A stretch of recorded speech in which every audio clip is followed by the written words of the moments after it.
Hello viewers, Sunmoon ফার্মায় আপনাদের স্বাগত। আজকে আমি আলোচনা করব ট্যাবলেট টোফেন নিয়ে। এই ট্যাবলেটটি কোন কোন ক্ষেত্রে ব্যবহার করা হয়, কারা ব্যবহার করতে পারবে, এই ওষুধটির সাইড ইফেক্ট সমস্ত কিছু থাকছে এই ভিডিওতে। তবে আপনি যদি আমার চ্যানেলে নতুন হয়ে থাকেন তাহলে এক্ষুনি আমার চ্যানেলটিকে সাবস্ক্রাইব করে দিন অ্যান্ড পাশে থাকা বেল আইকনটি প্রেস করে দিন। এতে করে মেডিসিন সম্পর্কে আপডেট সব নতুন নতুন ভিডিওগুলো পেয়ে যাবেন খুব সহজেই। তাহলে চলুন দেরি না করে ট্যাবলেটটি সম্পর্কে জেনে নেওয়া যাক। টোফেন ট্যাবলেটটি প্রস্তুতকারক কোম্পানি হচ্ছে বেক্সিমকো ফার্মাসিউটিক্যালস। এর প্রতিটি ট্যাবলেটে রয়েছে কিটোটিফেন 1 মিলিগ্রাম করে।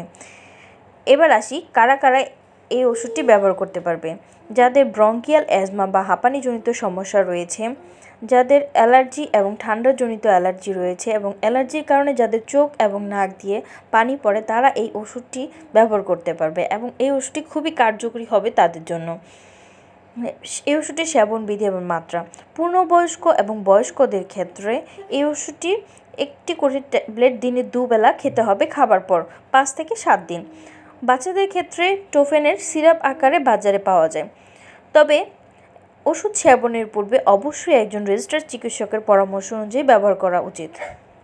এই মেডিসিনটি কারা কারা ব্যবহার করতে পারবে না?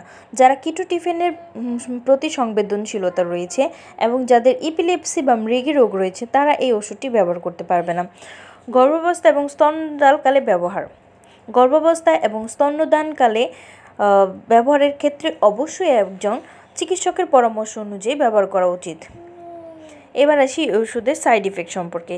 এই ওষুধের সাইড ইফেক্টগুলোর মধ্যে হচ্ছে মাথা ঝিমঝিম করবে, মাথা ঘোরাবে, মুখে শুষ্কতা লাগবে। তবে শুরুর দিকে এই প্রবলেমগুলো দেখা গেলেও আস্তে আস্তে এই প্রবলেমগুলো আর থাকবে না। এই ওষুধটির প্রতিটি ট্যাবলেটের মূল্য 4 টাকা করে। এটা আপনাদের যে কোনো ফার্মেসিতে পেয়ে যাবেন। এই ভিডিওটির মাধ্যমে আপনাদের যদি কিছুটা হলে উপকার করতে পারি, তাহলে আপনারা আমার চ্যানেলটি সাবস্ক্রাইব করে দেবেন, ভিডিওটিতে লাইক, কমেন্ট অ্যান্ড শেয়ার করে